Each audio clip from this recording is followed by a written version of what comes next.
जैसे जैसे AI industry पूरी दुनिया में बढ़ रही है, एआई दुनिया की हर फील्ड में सैचुरेट कर गई है, तो ऐसे में फेसबुक ने भी अपना इंटायर सिस्टम एआई के ऊपर शिफ्ट कर दिया है। अब आप लोगों में से वो लोग जो खुद से अपने बिजनेसेस के लिए फेसबुक ऐड रन करते हैं या फिर डिजिटल मार्केटिंग एजेंसी ऑनर्स या डिजिटल मार्केटिंग एक्सपर्ट्स जो कि फेसबुक के एड्स अपने क्लाइंट्स के लिए रन करते हैं, तो उनको बहुत सारी चेंजेस पिछले दिनों में नजर आई होंगी ऐड अकाउंट के ऊपर। अब वहां पर आपको एक परेशानी तो ये लाक हुई होगी कि यार अब ऑडियंस भी एआई के ऊपर चली गई है, प्लेसमेंट भी एआई के ऊपर चली गई है, आप इवन कि अपने ऐड कॉपीज को भी आप एआई की मदद से लिख सकते हैं और उसके बाद बजट को भी आप एआई के ऊपर रख सकते हैं। तो ऐसे में एक अच्छा कैंपेन स्ट्रक्चर कैसे डिराइव करें कि जिसकी वजह से आप अपने क्लाइंट के ई कॉमर्स ब्रांड की सेल्स को बढ़ा सकें, आप अपने बिजनेस के लिए लीड जनरेशन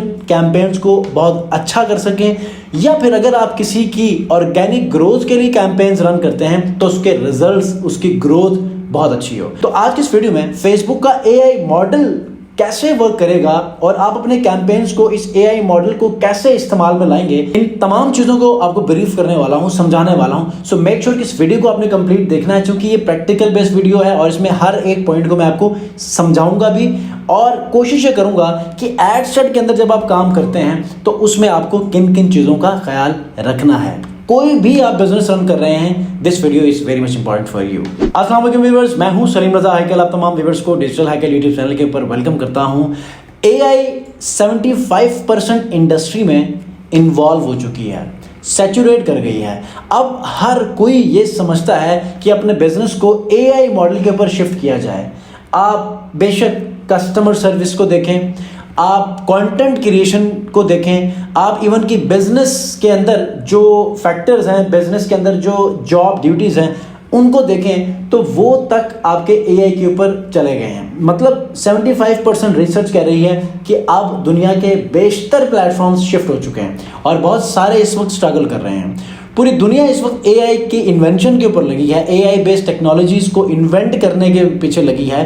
तो ऐसे में हमें भी हर नए दिन नया आने वाला एआई टूल समझना है, वरना हम बहुत पीछे रह जाएंगे। तो फेसबुक ने भी अपने सिस्टम को इस तरह से अब एआई के ऊपर शिफ्ट किया है कि अब हमें उसी के ऊपर ही इन्हिसार करना पड़ना है।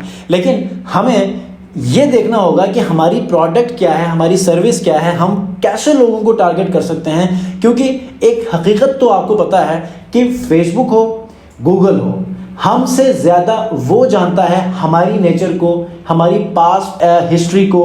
अब इसको मैं हमेशा से एक और तरीके से भी, एक और नज़रिए से भी मैं कहता होता हूँ।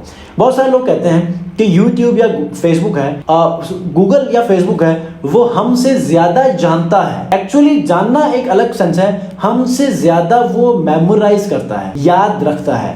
मिसाल के तौर पे पिछले साल आज की इस डेट पे मैंने कौन सी पिक्चर अपलोड की है मुझे नहीं पता, सिस्टम मुझे उस चीज़ को रिकैप ज़रूर करेगा।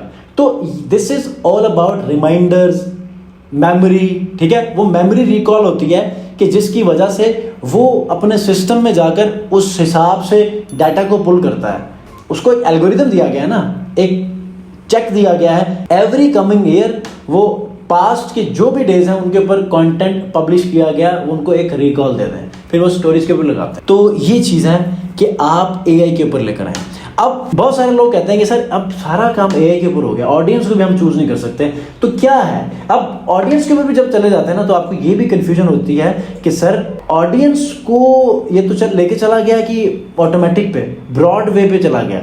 क्या अब भी हम ऑडियंस में इंटरेस्ट को टारगेट कर सकते हैं? बिल्कुल कर सकते हैं, उसको छुपाया गया है। मैं हमेशा से ये कहता हूँ कि पहले जो चीज़ें प्राइमरी थी, मतलब कि कुछ ऐसे ऑप्शंस थे कि जिनको बाय डिफॉल्ट आपने मैनुअली लेकर चलना होता था मैनुअल कैंपेन के अंदर, और वहां पर आपको ऑप्शनली एआई के ऑप्शंस आते थे कि यार अगर आप ये मैनुअली नहीं करना चाहते तो एआई के हैंडओवर कर दें, वो एआई आपको इससे जो है वो अच्छे रिजल्ट्स लाने की कोशिश करेगा। तब एआई की टेस्टिंग होती थी, वो सेकेंडरी था, वो ऑप्शनल थी, ठीक है। अब क्या है, अब इसका रिवर्स हो चुका हुआ है। अब एआई को इसने प्राइमरी कर दिया, जो हम मैनुअल ऑप्शंस लगाते थे उसने सेकेंडरी कर दिया। क्यों? क्योंकि अब एआई इतना इंटेलिजेंट हो गया है आफ्टर ह्यूज टेस्टिंग पीरियड, अब वो समझता है कि अब मैं इजीली किसी भी प्रोडक्ट, किसी भी सर्विस को अपने एआई सिस्टम की मदद से जो अच्छे रिजल्ट्स लेकर आ सकता हूँ। डिलीवरी सिस्टम को उसने इतना एआई बेस्ड मैच्योर कर दिया है। क्या स्टिल आप इंटरेस्ट को, डेमोग्राफिक्स को, बिहेवियर्स को टारगेट कर सकते हैं? कर सकते हैं, लेकिन सिस्टम एआई का वर्क करेगा। ये जो चीज़ें हम मैनुअली इंटरेस्ट, डेमोग्राफिक्स और बिहेवियर को यूज़ करेंगे ना, ये वो ऑप्शनली लेकर चलेगा कि इनके हवाले से भी, इनको मद्देनज़र रखते हुए भी अपने एआई मॉडल को बताएगा कि कुछ सजेशंस ये भी हैं, इनके तहत भी आप अपने एआई मॉडल को थोड़ा सा ट्रेन करके, थोड़ा सा उसको जो है वो आइडिया देकर आप अपने रिजल्ट्स तक पहुंच सकते हैं। ठीक है, तो चलते हैं स्क्रीन के ऊपर, एक कैंपेन ऑब्जेक्टिव को देखते हैं। और यहाँ पर फॉर एग्जांपल मैंने लीड कैंपेन चलाई है, कंटिन्यू यहाँ पर मैं कर लेता हूँ। तो सबसे पहले तो ये देखेंगे कि क्या हम ऑडियंस में जाकर मैनुअल ऑडियंस को अभी भी चूज कर सकते हैं। ठीक है, एडसेट में चले जाते हैं, क्योंकि बहुत सारी चीज़ें हैं जो कि अभी चेंज हुई हैं, तो मैं आपको एक एक वीडियो में बताऊंगा कि कौन कौन सी चीज़ें चेंज हुई हैं। वो फॉर एग्जांपल कैंपेन लेवल के ऊपर देखें तो यहाँ पर आपका कैंपेन बजट ऑप्टिमाइजेशन है और एड सेट बजट ऑप्टिमाइजेशन है, एड एबीओ और सीबीओ। अगली वीडियो में आपको एबीओ और सीबीओ के बारे में बताऊंगा कि इन दोनों में से आपने किन को चूज करना है और ये दोनों कैसे वर्क करती हैं। अभी फिलहाल मैं आपको लेके चलता हूं ऑडियंस के ऊपर। क्यों? क्योंकि एडवांटेज प्लस जब एक्टिव होता है ना, तो आपके पास बजट भी, ऑडियंस भी, प्लेसमेंट तीनों एआई बेस्ड चले जाते हैं। ठीक है, अभी मैं आपको लेकर चलता हूं ऑडियंस। ऑडियंस में होता क्या है कि ये देखें, आपने ये देखें यहाँ पर audience, advantage plus audience on है। ठीक है, आप इसको क्लिक कर लेंगे तो इसके ऊपर आपको पता चल जाएगा कि इंप्रूव परफॉर्मेंस विद एआई। ठीक है, लेकिन अभी भी हम अपने डिटेल टारगेटिंग वाले ऑप्शन को देख सकते हैं, लेकिन अभी वो हाइड हो चुका हुआ है। सेकेंडरी ऑप्शन में है तो उसने हाइड रखा हुआ है। कहाँ पर रखा है? देखें, शो मोर कंट्रोल्स, यहाँ पर नीचे आ जाएं। ठीक है, सजेशन के अंदर आप नीचे आ जाएं, शो सजेशन। यहाँ पर ये देखें, एज, जेंडर, डिटेल टारगेटिंग, देखिए कितना छुपा के रखा हुआ है।